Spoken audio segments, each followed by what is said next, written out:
Why would a superpower try to buy the world's largest island?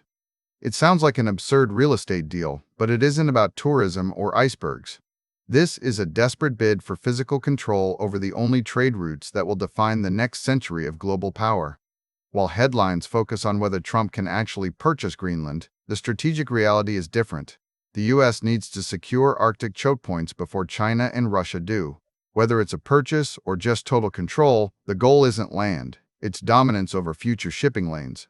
To understand this move, we must first discard the idea that this is about vanity or tourism.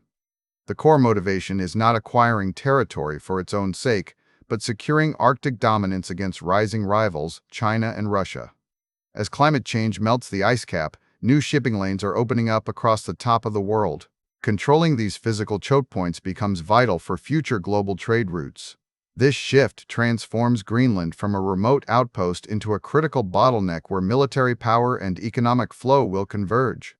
The U.S. is attempting to force an outcome before the window closes due to melting ice, effectively treating the island as essential infrastructure rather than sovereign real estate. The driving logic behind this push is what we call the incentive gap in current alliance structures. Trump's primary goal shifts from shared NATO protection to securing direct control over strategic Arctic choke points and mineral reserves. The administration views standard cooperative approaches as insufficient for their specific security needs.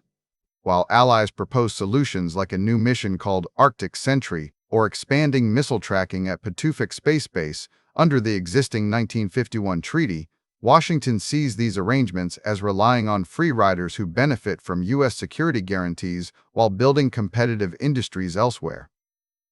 The calculation is that European nations have been spending less than 2% of their GDP on defense for years, allowing them to coast on American protection. In this realpolitik view, shared sovereignty means sharing risk without guaranteeing the level of control required when facing adversaries like China or Russia, who are aggressively expanding their own Arctic capabilities. Quick resource note: I keep a curated set of Amazon search links in the description for books, gear, and tools relevant to this channel's topics. Some are affiliate links, so I may earn a commission at no extra cost to you. Please consider supporting the channel by using those links if you find something useful. However, there is a massive legal and political constraint that makes the purchase scenario nearly impossible, turning what looks like a bold negotiation into a potential strategic blunder. Greenland operates under self-government since 2009, retaining autonomy over most policies except defense and foreign affairs. Selling or forcibly taking Greenland violates international law regarding self-determination. Polls indicate that 67.7% of adults in Greenland expressed a desire for independence from Denmark at some point as of 2019. This means the local population is increasingly looking towards sovereignty, not selling out to an external power. The U.S. currently tracks Russian missiles from Patuxent Space Base under existing agreements, but attempting to override this deep-seated political reality creates friction that could backfire. If Washington pushes too hard for ownership without consent, it risks alienating a key partner in the North Atlantic and validating Chinese narratives about Western imperialism in the region. The stakes of missing these details are high because viewers often mistake a century-defining geopolitical maneuver for a bizarre headline about buying land. The real story is that the Arctic is becoming the new Suez Canal, a critical bottleneck where future trade and military power will be concentrated. If China or Russia secures these choke points first, they dictate terms for global shipping and resource extraction of critical minerals like rare earths found in Greenlandic bedrock. The U.S. move is an attempt to force the issue before the window closes due to melting ice, but it ignores that the island itself might not be available as a commodity.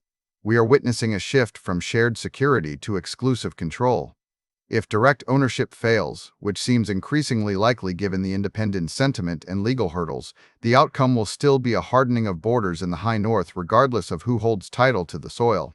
This tension is already triggering secondary effects on other global players. Even if direct U.S. ownership stalls as suggested by de-escalation and rhetoric during recent diplomatic meetings like Davos, the strategic vacuum will trigger an accelerated push by the European Union toward strategic autonomy. The EU realizes that relying solely on Washington for Arctic security is no longer a guarantee of their own future interests. They are moving to manage their own security and economic needs independently of US or Beijing whims. This means we should expect more independent European military deployments in the region, creating a complex three-way dynamic where the United States pushes for unilateral dominance, China seeks resource access through investment in infrastructure, and Russia defends its northern flank with hardened military lines. The financial reality also underpins why this is so contentious. The Danish government provides 70% of Greenland's budget annually to cover employment, healthcare, and education, a cost that amounts to roughly $700 million per year in direct transfers. Any attempt by the US to take over would have to absorb these massive social costs or face immediate humanitarian collapse on the island. This economic burden is part of why no other nation has tried this before. It is not just about buying land, but inheriting a welfare state that requires constant funding. The Trump administration's rhetoric frames this as an investment, yet the math suggests that unless the mineral reserves yield billions immediately to offset these costs, the deal makes little financial sense without political coercion. Ultimately, whether through purchase, coercion, or a new form of unilateral dominance, the status quo of NATO cooperation in the Arctic is ending. This isn't just about one island, it's about who controls the gateway to the future global economy.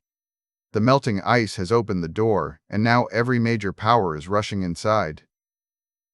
The US wants to lock the front door from the outside while its rivals try to move furniture into the living room.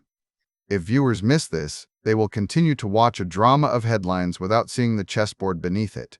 The result will be an arms race for Arctic dominance between the United States, China, Russia, and a newly assertive EU that is tired of being left out of the conversation about its own northern borders. Thanks for watching all the way to the end.